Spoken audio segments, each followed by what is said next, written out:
Kalian akan menjadi orang yang efektif untuk pelayanan di Sahabat Orang Sakit.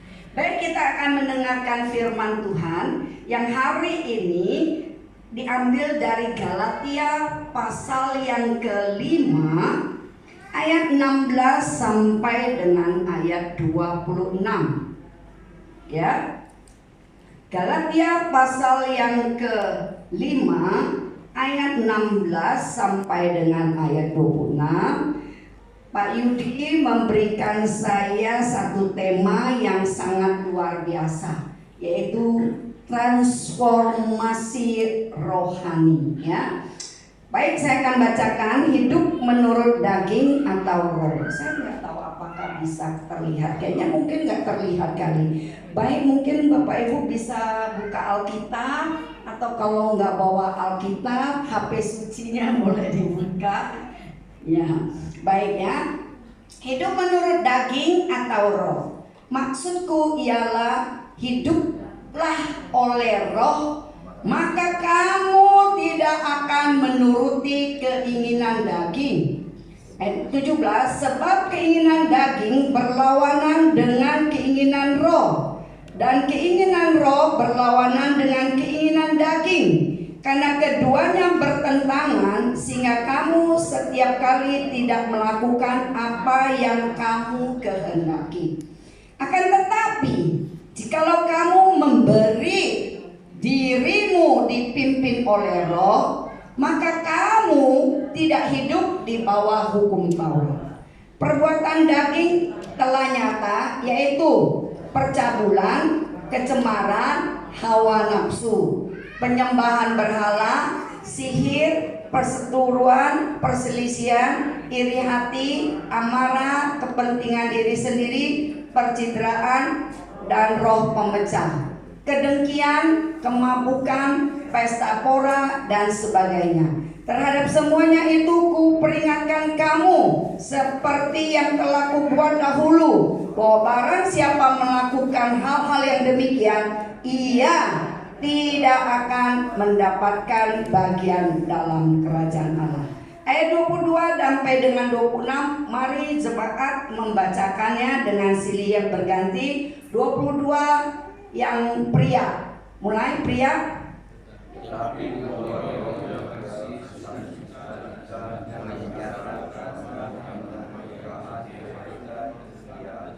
Ya, 23 wanita.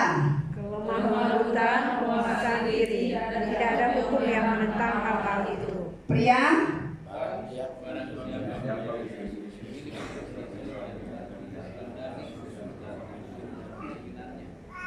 Wanita. Jikalau kita dihidup oleh roh, baiklah hidup kita juga dipimpin oleh roh. Ayat 26 sama-sama.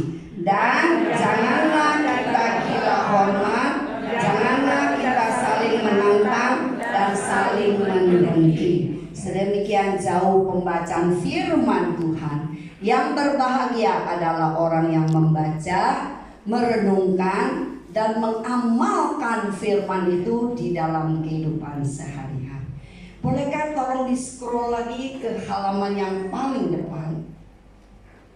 Iya, transformasi rohani. Saudara, siapa yang senang dengan kupu-kupu? Senang ya, kupu-kupu indah, bagus. Tapi siapa yang senang dengan ular? Gak ada yang senang ya, takut, mungkin cenderung jijik sama ular.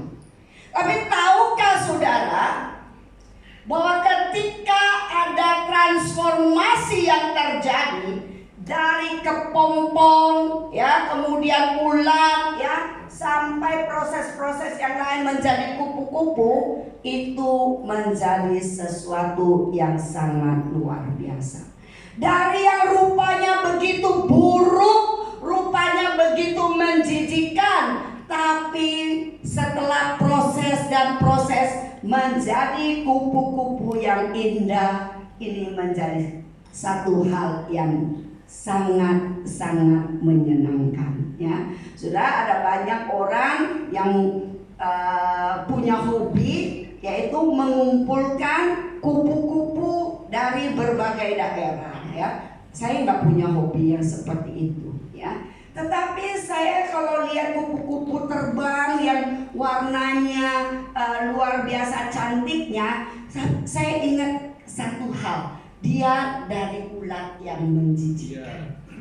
Surat, begitulah gambaran kita.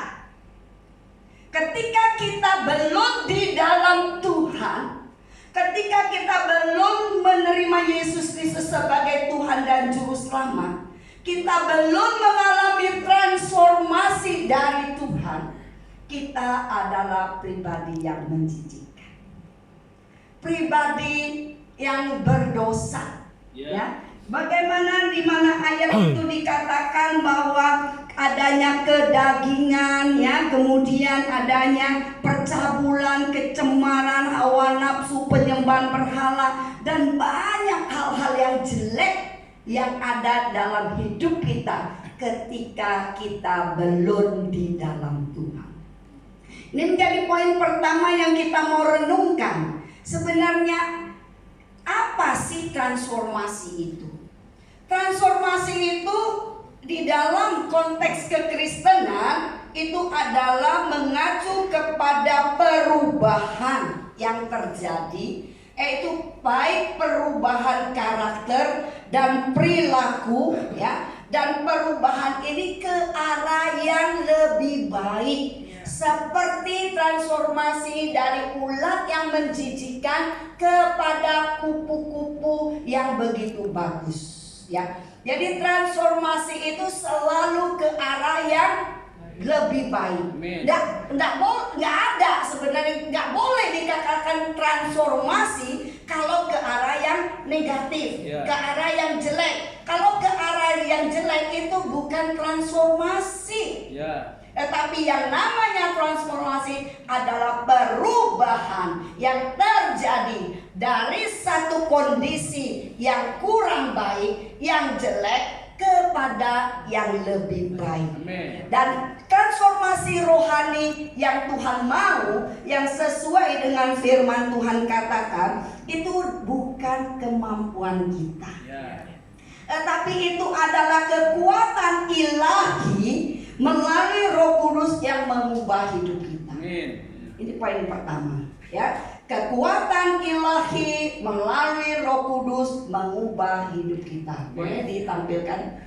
Jadi saudara, kita nggak punya potensi untuk berubah kalau bukan kuasa ilahi, ya, melalui Roh Kudus untuk mengubah hidup kita. Saudara tahu nggak? Setiap perubahan yang terjadi itu nggak enak. Karena kita sudah berada di zona yang nyaman, ya. Ketika orang sudah punya kebiasaan-kebiasaan yang kurang baik, ketika dia dikoreksi untuk menjadi lebih baik, dia belum tentu senang. Pertama, hal yang akan dia lakukan membentengi dirinya dengan ngeyel. Dia nggak akan mau mengakui, ya. Seringkali hamba-hamba Tuhan ketika melayani orang-orang yang berada di dalam kondisi yang sedang berkanjang di dalam dosa, mereka diingatkan tidak mau terima. Enggak begitulah, Bu. Enggak begitulah, Pak. Itu yang mereka katakan. Jadi saudara, secara khusus saya mau katakan berdasarkan firman Tuhan bahwa yang sanggup mengubah kita adalah Roh Kudus, ya, yang menyadarkan dan menginsafkan kita akan dosa. Dan Tuhan Yesus Kristus yang memberikan anugerah kepada kita dengan mati di atas kayu salib, dialah yang menjadi perantara, ya, untuk membuat kita menyadari, ya, bahwa kita orang berdosa. Jadi sebelum orang bisa bertobat, ada Roh Kudus yang bekerja terlebih dahulu. Sehingga pada waktu ada orang lain yang memberitakan Injil, maka Injil itu bisa masuk. Karena apa? Karena ada Roh Kudus yang sudah duluan bekerja untuk menggerakkan dia, untuk menjamah dia, sehingga dia boleh merasa tergerak. Sudah pernah nggak merasakan itu? Iya ya. Kok aku menginjil melayani si A dan si B kok beda ya? Kenapa? Karena si A punya tanggapan yang mau diubah, mau merasakan adanya karyanya Tuhan. Tapi ada yang satu udah diinget-ingetin tapi tidak mau. Ya. Jadi saudara, firman Tuhan katakan, hiduplah oleh Roh maka kamu tidak akan menuruti keinginan daging. Kalau kita hidup di dalam Roh Tuhan, selalu berada bersama dengan Tuhan, selalu diingatkan oleh firman Tuhan, maka dengan sendirinya kita tidak menyukai hal-hal yang kurang menyenangkan hati Tuhan. Saya mau cerita sedikit ya. Saudara, waktu COVID ya, selain berkarya menghasilkan karya YouTube, saya juga punya satu kebiasaan. Karena waktu terlalu banyak, akhirnya nonton serial drama Korea ya. Nah, jujur nih, ngaku di hadapan Bapak Ibu sekarang. Jadi saya nonton drama Korea ya. Wah, kalau udah nonton itu asiknya. Serial 1, 2, 3, 4. Wih, bisa lanjut dan lanjut. Saudara, kemudian setelah beberapa lama gitu ya, saya menikmati film drama Korea, dan Roh Tuhan itu mengingatkan saya. Roh Tuhan bilang apa? Buat apa kamu nonton hanya ya sesuatu yang fantasi doang, bukan kenyataan. Jadi saudara, kita ini terkadang hebatnya drama Korea itu bikin kita jadi kesemsem dan kepingin nonton. Sampai udah lewat tengah malam masih nonton ya. Saudara, akhirnya saya bilang sama Tuhan, oke Tuhan, ini dosa nih kalau menurut saya ya. Nggak tahu kalau Bapak Ibu ya. Kalau sudah sampai ada rasa kecanduan, kepingin nonton dan kepingin nonton lagi. Saudara, waktu itu saya bilang sama Tuhan, Tuhan, saya stop nonton. Saya nggak mau buang waktu saya untuk hanya menikmati cerita fantasi yang belum tentu benar ya. Walaupun yang saya nonton itu bagus, maksudnya berhubungan dengan pendidikan anak dan sebagainya, karena saya selalu menyeleksi, walaupun nonton harus ada hal-hal yang baik yang saya dapat, tapi tetap saya merasa bersalah buang waktu. Sudah tahu nggak, setelah saya bilang begitu sama Tuhan, dan waktu saya uji itu ya, setelah udah pelayanan, udah sibuk kan. Kalau udah sibuk pelayanan pasti nggak bakalan lah nonton film Korea. Jadi waktu bulan Oktober yang lalu saya nemani anak saya ke Australia ya. Bayangkan, saya kan di Australia kan nggak punya teman yang banyak ya. Pelayanan juga sebatas hari Minggu gitu ya. Jadi berarti yang lainnya itu banyak waktu kosong ya. Apa yang terjadi ya? Saudara, waktu saya pikir waktu kosong ini mau saya nonton film drama Korea lah begitu ya. Tahu nggak? Baru mau buka ya, baru nggak 5 menit langsung rasa apa? Boring. Langsung rasa nggak tertarik. Oh, saya bilang baru 5 menit saya sudah nggak tertarik. Kenapa? Karena Roh Tuhan yang bekerja. You sudah janji ya, tidak mau membuang-buang waktu kamu dengan nonton film drama Korea.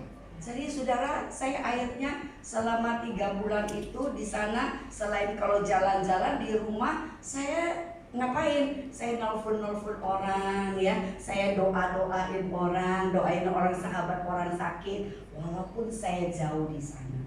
Dan saya merasa sukacita. Jadi waktu saya kelihatannya 24 jam gitu ya, tahu-tahu habis juga untuk hal-hal yang lebih bermanfaat. Itulah saya mau mengatakan, kekuatan ilahi melalui Roh Kudus itu mengubah hidup kita, termasuk mengubah gaya hidup kita.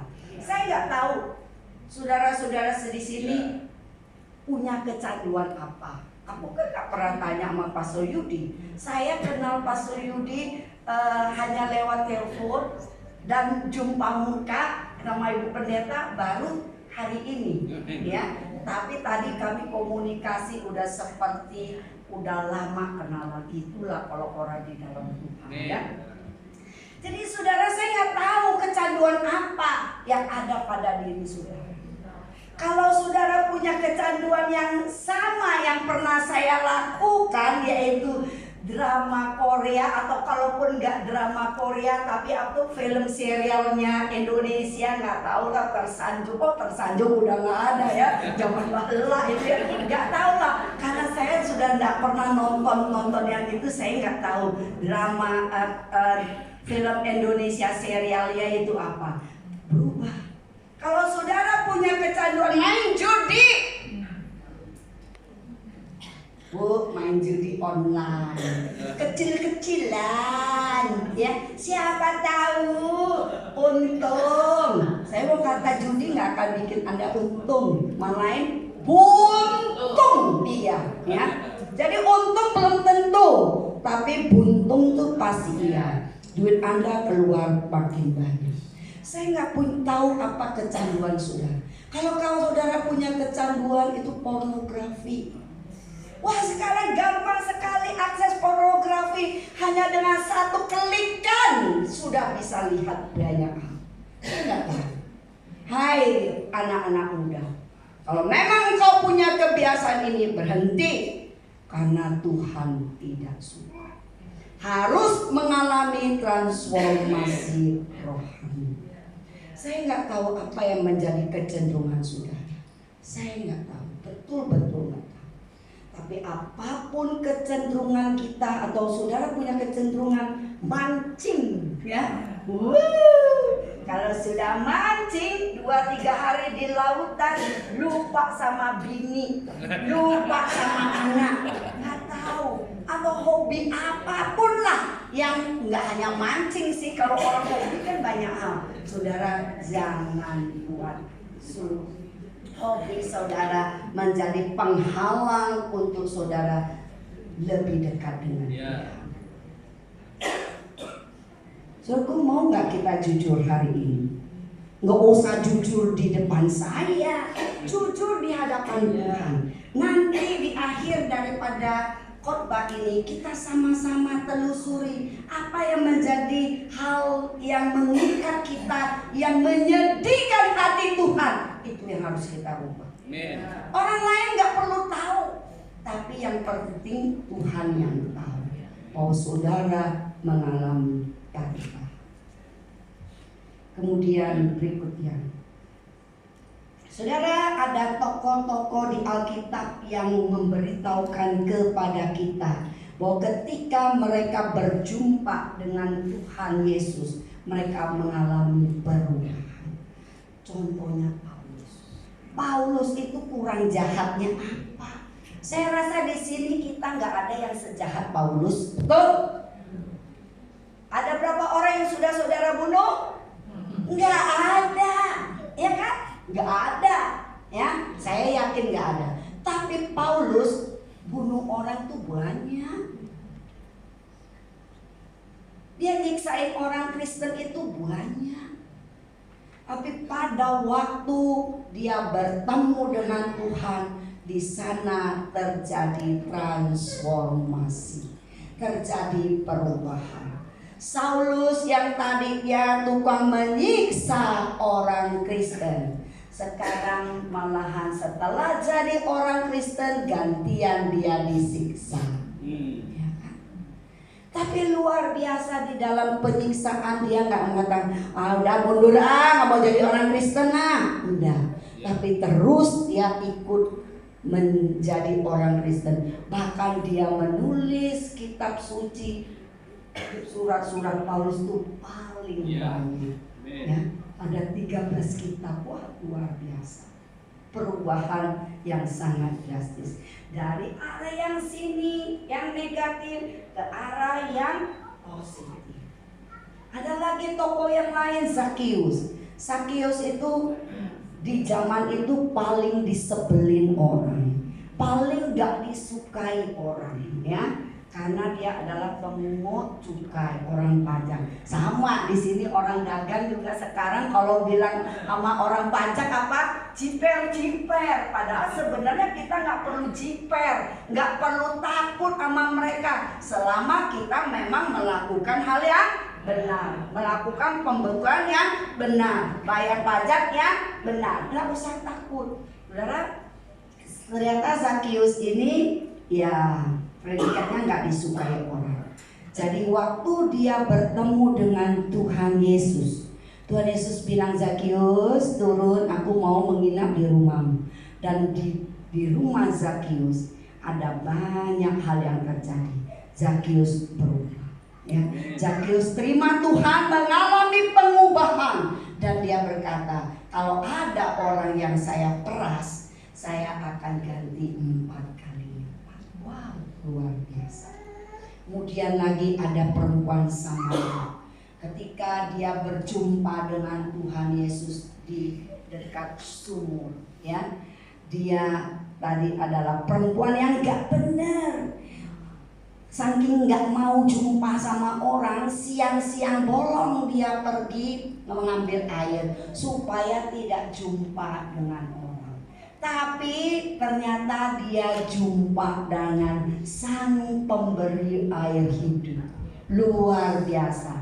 Akhirnya dia mengalami pertobatan, dan waktu dia mengalami pertobatan, langkah yang berikutnya adalah dia pergi ke tempatnya kembali, ya. Dia bawa orang-orang kampungnya itu, datang sini, lihat ada orang, ada satu pribadi yang kasih tahu saya tentang keberadaan saya. Dia siapa tahu adalah Mesias. Saudara, jadi dia memberitahukan. Akhirnya orang-orang kampung datang ke sumur itu dan mereka mengalami Tuhan. Mereka mengalami transformasi luar biasa. Dan tadi pagi saya saat teduh tentang seorang perempuan yang memberikan minyak narwastu yang mahal kepada Yesus, ya. Dan orang-orang pada melotot. Minyak narwastu begitu mahal, mau ngapain? Dibuang-buang begitu saja, urap-urapin kakinya pakai, kemudian dibelai-belai dengan rambut. Sayang minyak narwastu yang mahal itu, mendingan kasih sama orang-orang miskin. Saudara, ketika orang bertobat, perempuan ini bertobat, dia nggak perhitungkan minyak narwastunya yang mahal, tapi dia berikan kepada Tuhan. Saudara, orang yang bertobat, ya, yang terjadi pembaruan rohani, dompetnya juga biasanya bertobat. Betul. Biasanya orang yang sudah di dalam Tuhan, yang tadinya kalau sama duit pelitnya minta ampun gitu ya. Jangan ngomong pelit deh, kayaknya nggak enak didengarnya. Kencengnya minta ampun, dia pegangin duit itu ya. Tapi setelah dia terima Tuhan, dia akan begitu gampang, ya, untuk membantu orang. Saudara, itulah pertobatan, memberikan perubahan atau transformasi rohani. Saudara, ini berikutnya ada satu tokoh yang cantik sekali. Pernah tahu siapa dia? Joyce Meyer. Tadi kan mau saya tutup dulu siapa gitu ya namanya, ya, biar buat teka-teki teka-teki gitu ya. Tapi ya udahlah, nanti daripada makan waktu ya. Jadi kalau lagi retret pasti saya pakai untuk teka-teki nih ya. Terus siapa yang bisa tahu dapat hadiah. Enak ya kalau orang udah dapat hadiah tuh semua pada senang. Sudah tahu nggak? Joyce Meyer ini adalah seorang penginjil yang luar biasa dari Amerika. Tapi tahu nggak riwayat hidupnya? Ada yang tahu? Riwayat hidupnya sangat ngenes. Joyce Meyer itu dari kecil ya suka diperkosa ya oleh ayah kandungnya sendiri. Sampai berapa ratus kali, saudara.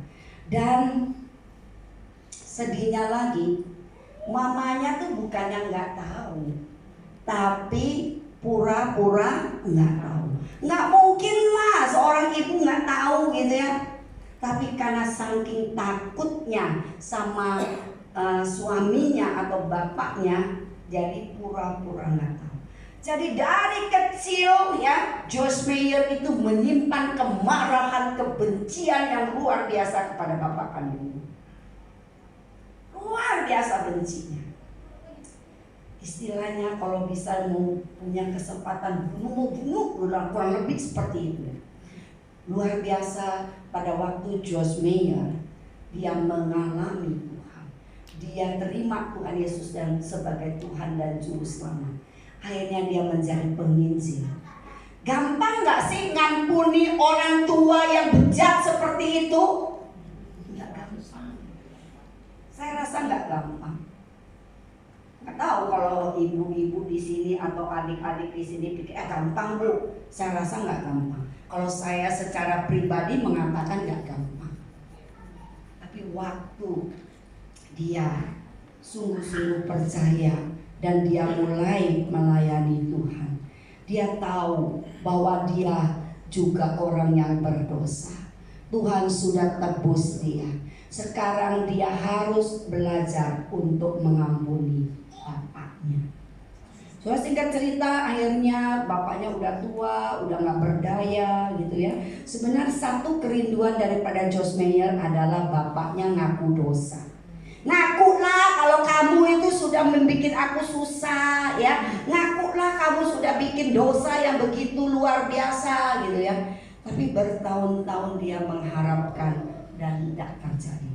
Sampai pada satu detik dia harus membiayai si bapak ini yang sakit, harus membiayain semua. Dan dia lakukan itu semua. Dia lakukan, dia membiayai bapaknya yang gak tahu diri itu. Dan pada akhirnya udah mendekati ajal, bapaknya baru mau mengakui, maafkan saya, ampuni saya, karena saya sudah membuat hidupmu rusak. Sudah, waktu saya melihat ini ya, saya merasa sangat luar biasa. Kalau bukan karena karya Roh Kudus, kita nggak mampu. Apalagi seorang wanita itu ya paling ya dendam juga loh wanita itu ya. Belum lama ini saya semalam lah saya dengar satu kesaksian. Bagaimana orang ini pernah saya wawancara di radio ya. Ibu ini sejak umur dari kecil dia selalu mengalami abuse daripada bapaknya. Bagaimana bapaknya itu selalu melakukan kekerasan. Kalau mukul itu bukan hanya dengan kayu yang kecil, tapi bisa kayu yang gede. Ikat pinggang itu dihajar, mukanya ditonjok dan sebagainya. Saudara, bukan hanya sampai situ. Pada umur 13 tahun dia melihat sendiri bapaknya kandungnya menikam ibunya berkali-kali sampai ibunya meninggal. Saudara, di dalam hati kecilnya dia hanya satu. Nanti kalau aku gede, aku cari duit banyak, aku bunuh lu. Gitu kurang lebih. Hanya satu keinginannya itu balas dendam. Melihat bagaimana bapaknya yang bunuh mamanya itu di depan adik-adiknya dan dia, waduh, menyimpan satu kemarahan yang besar. Setelah itu Tuhan gak izinkan terjadi. Pernah dia sudah ngasak parang ya, tapi tidak terjadi. Kemudian dia dibawa dari daerah itu ke kota yang lain. Dan sejak itu dia gak pernah mau bertemu dengan bapaknya yang jahat itu. Akhirnya bapaknya kan masuk penjara. Di penjara pun dia tak pernah lihat gitu ya. Singkat cerita, suatu hari dia mengalami sakit kanker. Waktu dia mengalami sakit kanker di Singapura, dia dilayani oleh Pastor Stefanus ya. Dia mengalami pengubahan daripada Tuhan.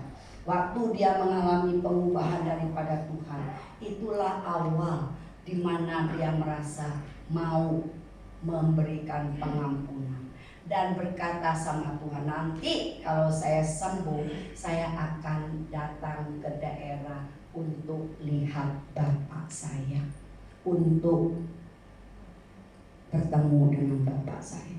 Saudara, kalau bukan karena karya Roh Kudus, seperti Josh Meyer, seperti orang yang saya ceritakan tadi, nggak mungkin bisa memberikan pengampunan. Itu semua adalah karena karya daripada Tuhan. Poin berikutnya, transformasi dari gelap menjadi terang. Saudara, ya, waduh, masih ada 2-3 poin lagi. Baik, saya akan cepat ya. Kemudian yang disebut dengan transformasi dari gelap menjadi terang. Transformasi dari kegelapan menuju terang adalah konsep yang sering ditemukan di dalam Alkitab, yang menggambarkan perubahan dari kehidupan yang penuh dosa dan kegelapan menuju kehidupan yang penuh terang dan kebenaran melalui iman di dalam Yesus Kristus. Tadi secara tidak langsung saya sudah menceritakan tentang transformasi ya, dari gelap menjadi terang. Orang yang gelap ya, kalau bukan karena karya Tuhan, nggak mungkin bisa jadi terang. Josh Meyer yang menyimpan dendam kepada bapaknya, dan juga yang saya barusan cerita tadi, seorang ibu nggak mungkin bisa mengampuni bapaknya yang sudah membunuh ibunya di depan matanya kalau bukan karena transformasi. Jadi dari gelap akan berubah menjadi terang karena karya Roh Kudus. Orang nggak bisa berubah kalau bukan karena karya Roh Kudus. Dan itu dimulai dari saudara terima Tuhan dan saudara cinta sama firman Tuhan. Saudara, orang gak bisa gampang-gampang berubah kalau orang itu tidak dibentengi oleh firman Tuhan.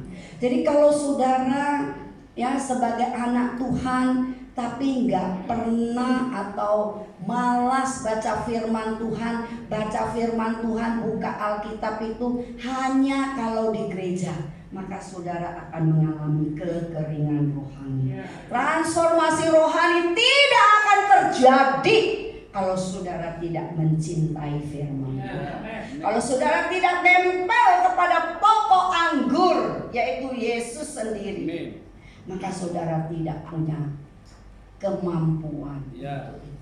Dan saudara tidak akan bisa mengalami transformasi dari gelap menjadi terang. Dan saudara nggak akan bisa menjadi saksi bagi Tuhan. Ya, saudara tidak akan bisa menjadi orang yang menyenangkan hati Tuhan. Transformasi itu meliputi apa, saudara?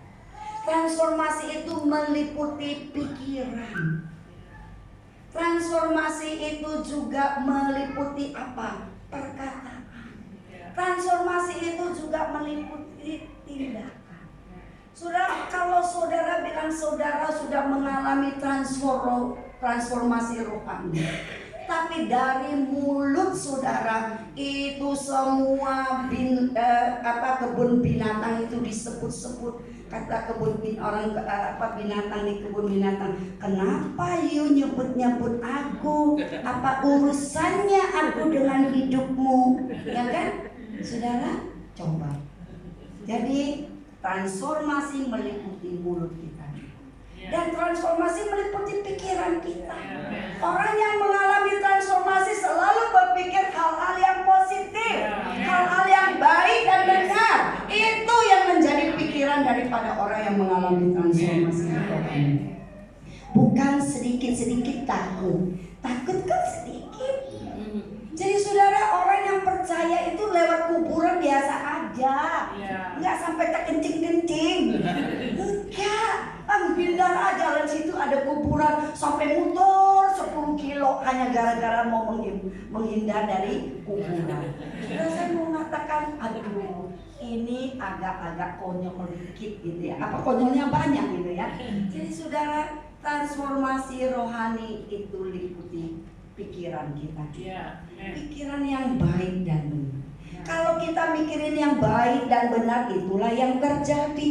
Kalau mikirin yang jelek-jelek, itu yang terjadi. Sakit kaki sedikit aja dipikirin, nanti lumpuh nggak ya, selalu mikirin lumpuh nggak ya, nanti jadi lumpuh beneran ya. Jadi jangan memberikan kesempatan iblis untuk menguasai pikiran. Nah, kelakuan kita juga harus berubah. Kalau kita bilang kita adalah orang percaya, berubahlah kelakuan kita. Jangan kelakuan yang gak benar, seperti yang dikatakan perbuatan dagingnya, percabulan, kecemaran dan sebagainya, itu bukan bagian kita.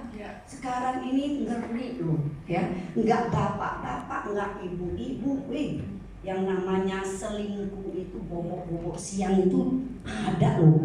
Tapi bobok-bobok siang itu lain dengan, saya pikir bapak-bapak, ibu-ibu tahu lah yang saya maksud dengan bobok-bobok siang ya. Bobok-bobok siang dengan wanita yang lain, bobok-bobok siang dengan pria yang lain yang bukan suami dan istrinya. Enak banget, dan mereka merasa tidak bersalah.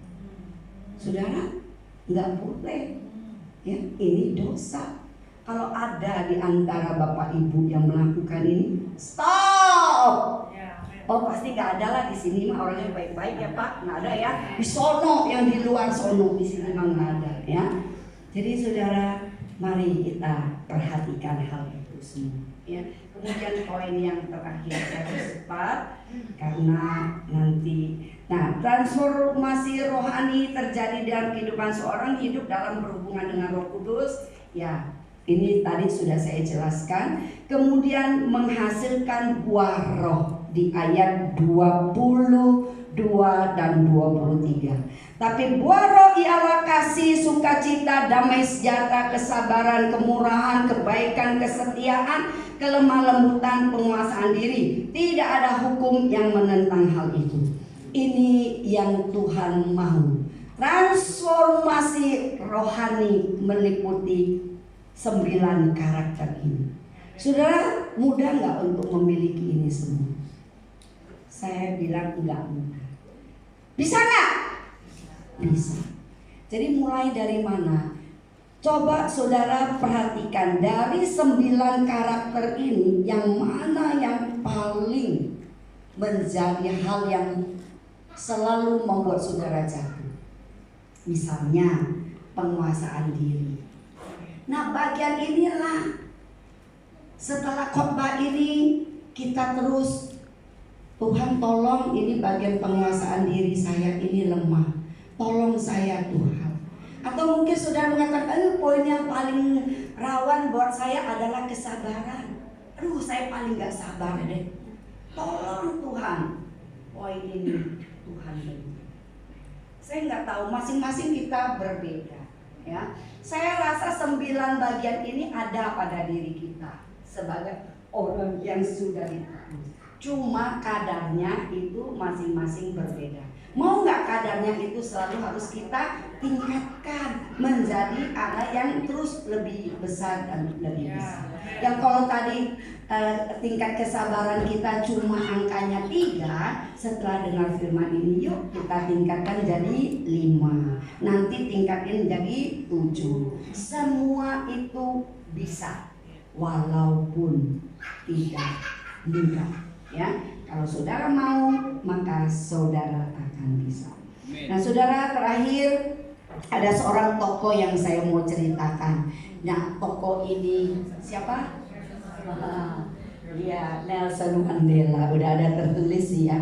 Jadi bagaimana dia luar biasa ya. Pada waktu dia memperjuangkan apartheid, yaitu di mana terjadi perbedaan antara kulit putih dan kulit hitam, dan dalam perjuangan itu dia bertahun-tahun harus di dalam penjara. Pada akhirnya ya, Nelson Mandela ini keluar dari penjara jadi presiden ya. Dia latar belakangnya adalah pengikut Tuhan ya. Dia Kristen Metodis kalau saya baca dari riwayatnya. Saudara, waktu dia jadi presiden ya, sudah jadi presiden, dia ketemu dengan seseorang di rumah makan. Jadi dia sangat sederhana, di mana mau dia bisa makan. Dan waktu dia lagi mau makan, dia bertemu dengan seorang yang dulu pernah menyiksa dia di penjara. Dan dia bilang sama ajudannya, undang orang itu untuk makan bersama. Kira-kira orang yang diundang itu gemeteran nggak? Gemeteran, ya, keluar keringat, gemeteran gitu ya, makan. Terus waktu makan dia bisa makan nggak? Nggak bisa makan. Kemudian Nelson Mandela bilang, orang itu nggak bisa makan oleh karena bukan dia nggak mau makan, tapi dia lagi sedang ketakutan. Dia sedang berpikir, wah, Nelson Mandela sudah jadi presiden, pasti mau balas dendam. Saudara, Nelson Mandela tahu kenapa dia nggak bisa makan. Dialah orang yang selalu menyiksa saya di penjara. Dialah orang yang waktu saya bilang saya haus pengen minum, bukannya minum yang saya dapatkan, tapi kepala saya dikencingin sama orang ini. Saudara, pantas dia mengalami ketakutan, tetapi kata Nelson Mandela, jangan nggak usah takut, aku tidak mau membalas dendam. Aku tahu bahwa balas dendam terhadap orang-orang yang kulit putih atau terhadap orang yang pernah jadi musuh saya tidak pernah akan menyelesaikan masalah. Sudah akhirnya Nelson Mandela menjadi presiden dan tidak membalas akan kejahatan orang-orang kulit putih. Orang-orang kulit putih itu diampuni semuanya dan mereka mengatakan, mari kita bergandengan tangan untuk membuat negara Afrika Selatan itu menjadi lebih maju. Sekarang, wah, luar biasa mereka. Ya, ini akibat daripada apa? Transformasi rohani. Saudara, transformasi rohani boleh menjadi milik kita semua. Saudara, terakhir quotation ini jangan saudara lupakan. Saat semua orang di dekatmu tidak dapat merubahmu, namun Tuhan Yesus Kristus sanggup merubahmu. Saudara, amin. Ayo kita bacakan semua. 1, 2, 3. Saat semua orang di dekatmu tidak dapat merubahmu, namun Tuhan Yesus sanggup merubahmu. Kalau saat ini kamu merasakan suamiku dari dulu udah modelnya kayak gini, nggak bisa berubah. Istriku dari dulu udah begini, bawelnya luar biasa, nggak bisa berubah. Saudara, doa minta Tuhan Yesus Kristus ya merubahmu. Dan kau nggak mampu merubah orang-orang di dekatmu, tapi Tuhan Yesus sanggup merubah. Mari kita berdoa. Saudara, saya undang kita berdiri. Pemusik boleh memainkan satu pujian yang lembut. Saudara, saya sudah menyampaikan kebenaran firman. Transformasi rohani akan terjadi jika saudara pun membuka diri untuk minta agar Roh Kudus yang menolong saudara untuk mengubah hidup saudara.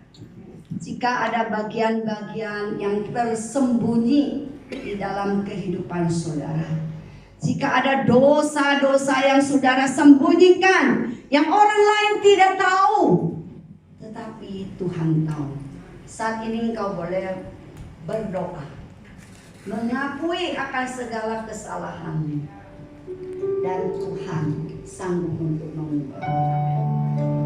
Jika saudara mengatakan, Tuhan, ada banyak karakter-karakter daripada buah roh yang belum menjadi milik saya. Di saat ini saya mau memiliki karakter-karakter itu. Karakter yang penuh dengan kasih, karakter yang penuh dengan kelemah lembutan, karakter yang penuh dengan kebaikan, karakter yang penuh dengan damai sejahtera, dan juga mempunyai kesetiaan, kemurahan hati, dan kelemah lembutan, penguasaan diri. Tuhan, tolong. Saya nggak berjanji di hadapan hamba-Mu, tapi saya saat ini berjanji secara pribadi di hadapan Tuhan. Mari saya berikan waktu 1-2 menit untuk kita merenungkan kembali akan firman Tuhan yang diberitakan. Sekaligus saudara boleh meminta pengampunan daripada Tuhan.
Transformasi perkataan dan juga transformasi kelakuan.